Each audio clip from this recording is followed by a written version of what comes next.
សួស្តីបងប្អូនកូនក្មួយទាំងអស់គ្នាថ្ងៃនេះយើងមានរឿងមួយដែលមានចំណងជើងថា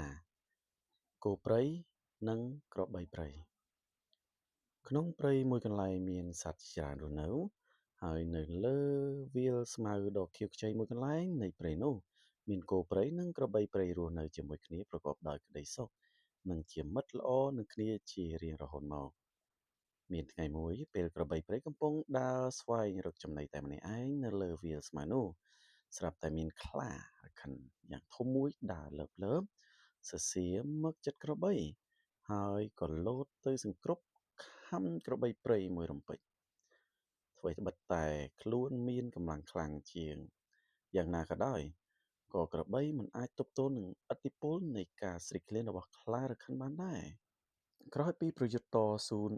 នឹងគ្នាមួយរយៈមកក្របីព្រៃទន់កម្លាំងស្ទើរតែទប់លែងបានទៅហើយវាក៏ក្រឡេកឃើញគោព្រៃនៅមិនឆ្ងាយប៉ុន្មានពីទីនោះ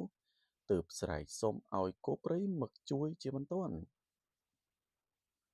ចំណែកគោព្រៃពេលឃើញក្របីព្រៃស្រែកហៅឲ្យជួយដូច្នេះវាក៏គិតក្នុងចិត្តថាទោះបីជាយើងអាចជួយឯងបានក៏ជៀសមិនផុតពីត្រូវរងរបួសរលាត់ដៃរលាត់ជើងបើមិនតិចក៏ច្រើនដែរហើយប្រសិនបើខ្លារខិននោះវាមកបកបញ្ច្រាស់មកវិញ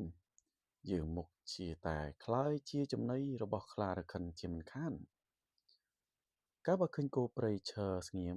មិនព្រមមកជួយដូច្នេះក្របីព្រៃក៏ស្រែកដៀលថ្មេះឲ្យគោព្រៃថាយើងជាអ្នកភូមិផងរបងជាមួយដ៏ល្អនឹងគ្នា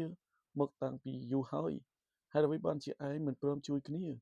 បែរជាបណ្ដោយឲ្យគេមកប្រហារមិត្តភ័ក្តិនៅចំពោះមុខបែបនេះគោព្រៃក៏ស្រែកប្រាប់ទៅវិញ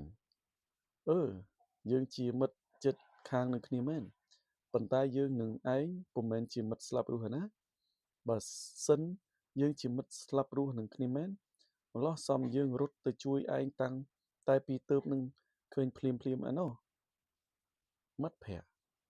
ចង់រកប៉ុន្មានក៏បានតែកល្យាណមិត្តពិតជាពិបាករកបំផុត Sharing for more